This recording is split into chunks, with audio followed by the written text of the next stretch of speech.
Good morning, Bande Matram, welcome all of you. The topic to be discussed right now is on the life of Sansar is a field of unrest. So it is a bad news for people who are having the Sansari. Of course, we are going under that category. Some people are there who are sitting before me here. They are lucky enough. They are devoid of this Sansar, don't have any family. Sometimes we feel in between there is a river and two people are standing on either side of the river. This person who is standing in this side, he is feeling that people he is standing on the other side is happy, lucky, and the same feeling with the same person who is standing on that shore. He feels this man is happy. Honestly speaking, honestly analyzing, honestly getting the data, resolving things, we will find nobody is happy, nobody is lucky. Everybody is under torment, under tussle. They are suffering. It is there. We can realize. We can see. Here, anyway, we are trying to discuss quote Sri Aurobindo. How really he sees the ordinary life and of course this spiritual life, and how he differentiates and how he concludes. That is the really our intention, only intention and sole intention. We have to come forward with the Sri Aurobindo. The life of Sansar in its nature, a field of unrest, restless.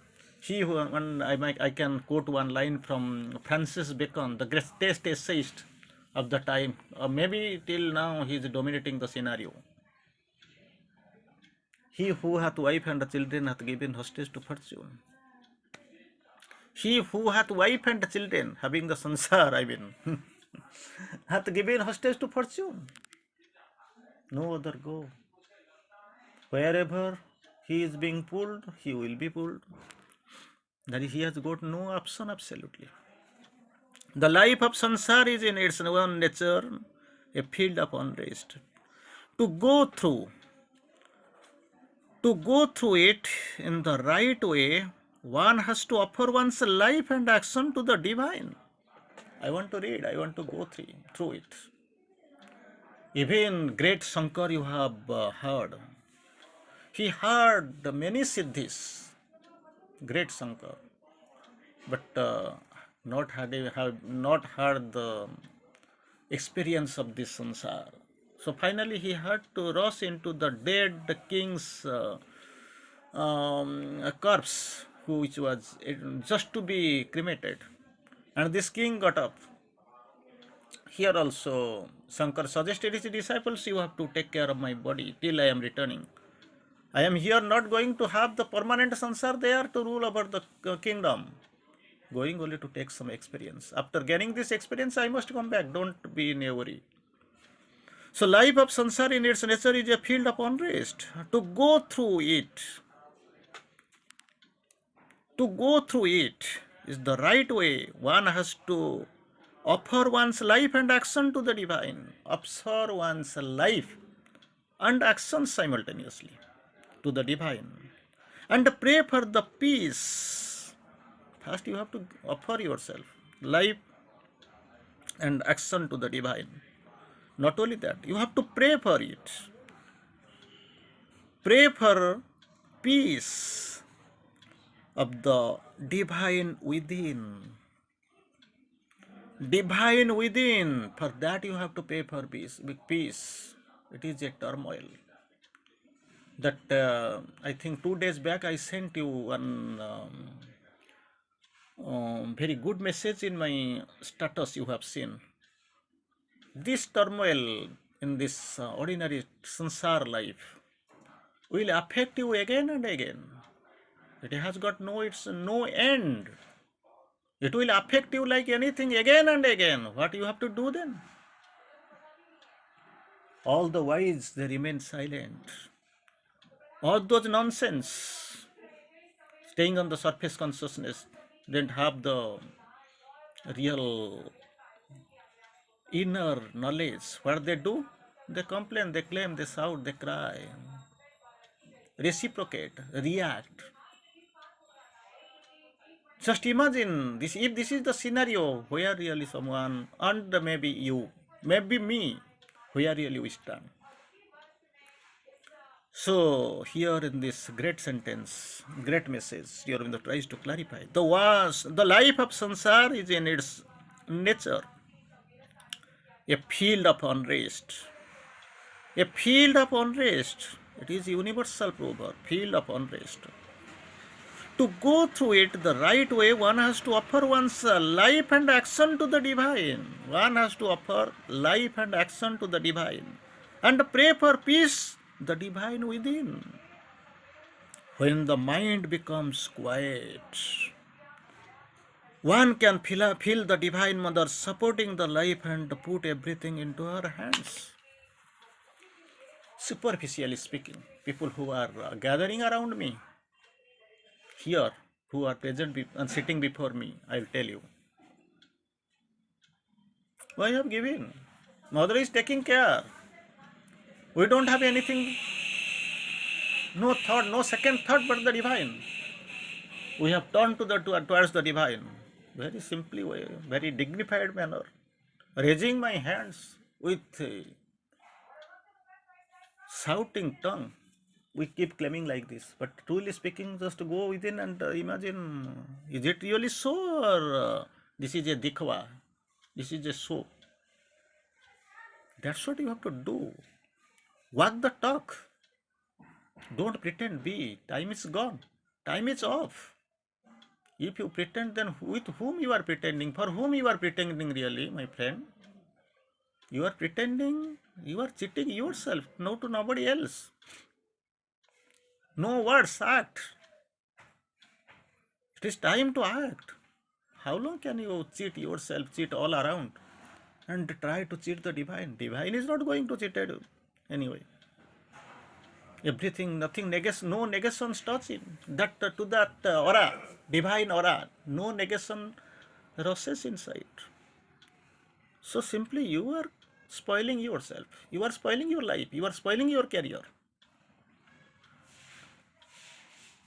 When the mind becomes quiet, not silent. Suppose silent, nobody is there to talk. Whom shall I talk to? Nobody is there around me.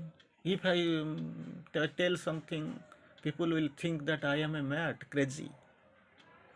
For that, actually, I am sitting silently. If someone comes, then I'll start gossiping like anything, shouting like anything. And suppose in a 1 hour, I was supposed to express some 10 or 20 sentences. Suppose it is blocked for the absence of people. Then if I get in 1 hour, I was talking 20 sentences. Here, after getting somebody, within 5 minutes, I will try to shout some 50 sentences. Do you think this is the value of your silence? No. When the mind becomes quiet, one can feel the Divine Mother supporting the life. One can feel the Divine Mother supporting the life and put everything into her hands to have her present guidance, her direct command.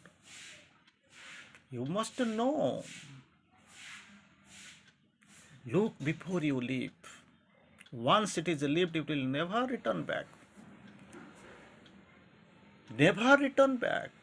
Once the word is spoken, once this arrow is flung apart, once this cartridge is shot from the gun, never to return. It will hit, and you don't know. It may hit or miss it also. And if it hits, then you may get some result.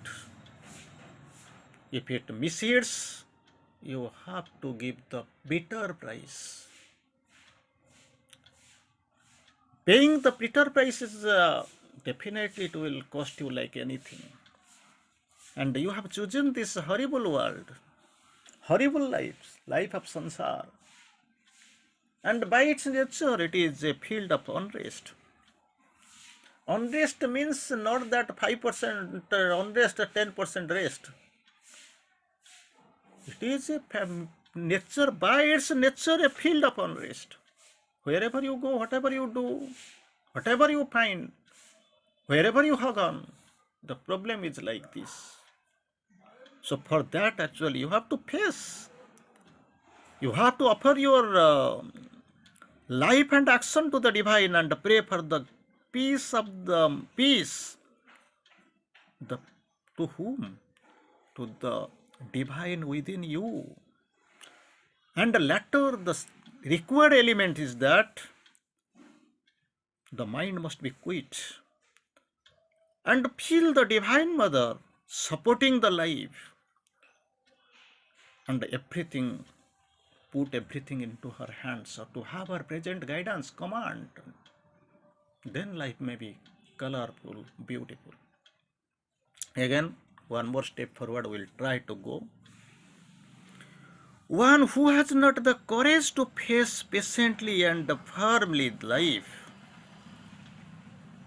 one who has not the courage to face, one who has not the courage to face patiently and firmly life and the difficulties, will never be able to go through the still the greater and the greater difficulties of the sadhana. Not able to face the air, but dreaming to face the storm. How is it possible? You have to start from the zero, then you have to rise up. One who has not one who has not courage to face the patiently and firmly. You are facing anyway. Every day, every time you are facing something. You are facing some problem from the A to Z, because this sansar is by nature, it is a field of unrest you are facing. But you must face it patiently and firmly, life. And the difficulty will never be able to go through. If someone is not having the courage to face the patiently and firmly, life and its difficulties, not only life and life's difficulties, patiently and firmly, if you don't have the courage, will never be able to go through still the greater and greater difficulties in the sadhana. It is only just a beginning in the air.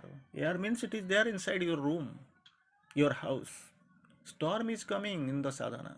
If you are not able to face the air within you, around you, above or below you, how can you be able to face the turbulency of sadhana in the fields of sadhana? The very first lesson in this yoga is to face life patiently and firmly.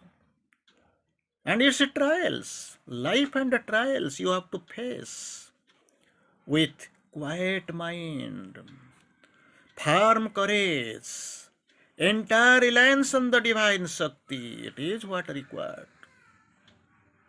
You have to face firmly, patiently, the life and the difficulties coming again and again, because this is the turbulence, this is the area of turbulence, world of turbulence, atmosphere, environment of turbulence you have to face quietly. And if you are not able to face quietly and firmly these small troubles of life, how can you face the greater and greater turbulences and problems, difficulties are coming in the life of the sadhana? For that, actually, three things are required. One, quiet mind. You have to face the life and the trials with three things. One is quiet mind. Second, firm courage. Third, entire reliance on the divine Shakti. If these things are there, there is a possibility you may rush into the fields of sadhana to face the greater difficulties coming again and again before you. If you don't have Then you have to decide what really you have to do, where really you stand. This is what the beginning from Sri Aurobindo will go a long way towards this great ocean. Thanks for now.